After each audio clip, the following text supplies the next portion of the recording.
Hi everyone, welcome to day 24 of the Learn How to Study Abroad series. If this is your first video within this series, nice to meet you. My name is Kimber. Please definitely click into the playlist, which is in a card above and also in the description below. I want you to definitely get all the content from the series, and starting with day one might be most effective, but I'm glad that you are here regardless. So in today's video, we are going to start talking more about budgeting. We talked a little bit about it in day 22, but we're going to start diving deeper into budgeting specifically. Linked below, I do have an e-guide that you can purchase for just $5.99 USD that's going to take you through an entire span of budgeting.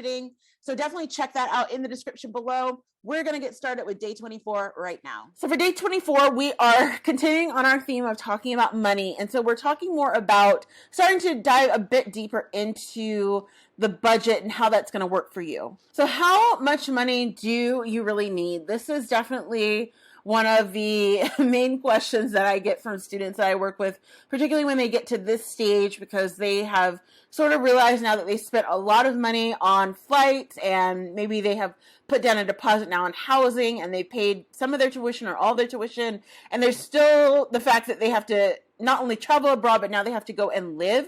And so it really is sort of thinking about how much money do you really need. Now, this is a personal discussion because everyone spends money completely different.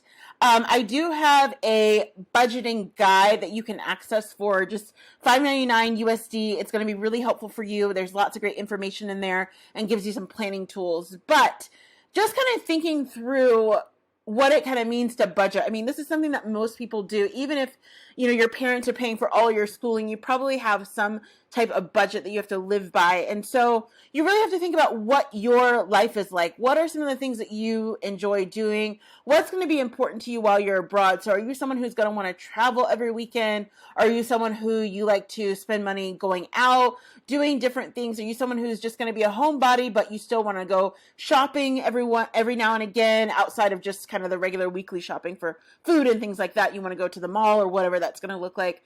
It really just depends on how much you think you're going to need. Now, a good baseline for this is, how much do you spend now on your current campus? How much do you spend per week, per month?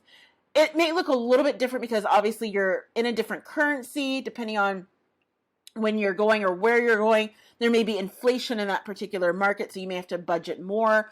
But how much do you currently spend? Are you planning to keep that same baseline? Or since you are studying abroad, you're doing something different, are you adding on more things like travel? So there is no one set answer, but I would say to start with your current budget as a baseline and then sort of give a 10 or 20% over or under on that for your study abroad.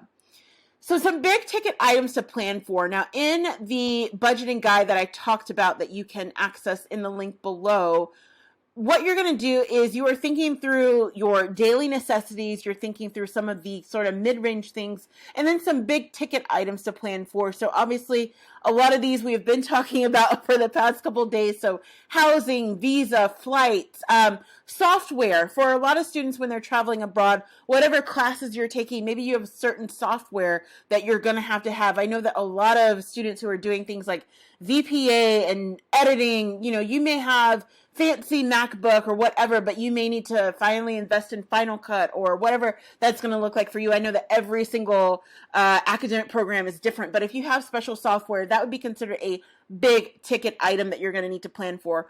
Furnishings, just keeping in mind that even with housing, depending on where you're going, for example, if you're coming here to the US, a lot of times if you're going to be living in an apartment, that apartment is not furnished. Whereas if you're going to places like the UK or different parts of Europe or other parts of the world, everything is furnished. So there's things like that that you just need to be aware of that you may have to invest in. And then definitely emergencies. We want to always be planning for emergencies. In some instances, it doesn't mean that you are going full doomsday, but that you are definitely going to be planning for emergencies as they come along. And so that just means basically having extra money on hand, some of it definitely being in cash, and then making sure that you have money on hand through different credit cards or whatever that's going to look like for you, whatever you feel comfortable with. But you want to plan for emergencies because they happen all the time. So, and again, it doesn't have to be catastrophic, but it could be something where all the ATMs suddenly are gone out, or there's a huge power outage and you want to have access to some money. So just make sure that you're planning for those different things. And so now that we have started diving deeper into budgeting, I hope that you can begin to simplify what you're going to need for your study abroad journey, keeping in mind that you're not going to have everything that you need when you first go. You're going to have to add on as you go along, as you would traveling anywhere, and that's totally fine. But at least as you are mapping out some of the daily things you're going to need, some of the middle of the road things, and then some of those big ticket items, that's going to be really useful for you. As I mentioned in the opener, I do have an e-guide that is available for purchase just for $5.99 USD, $5.99. Wanted to clarify that.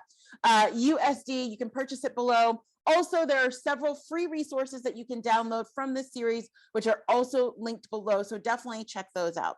I look forward to seeing you tomorrow for day 25.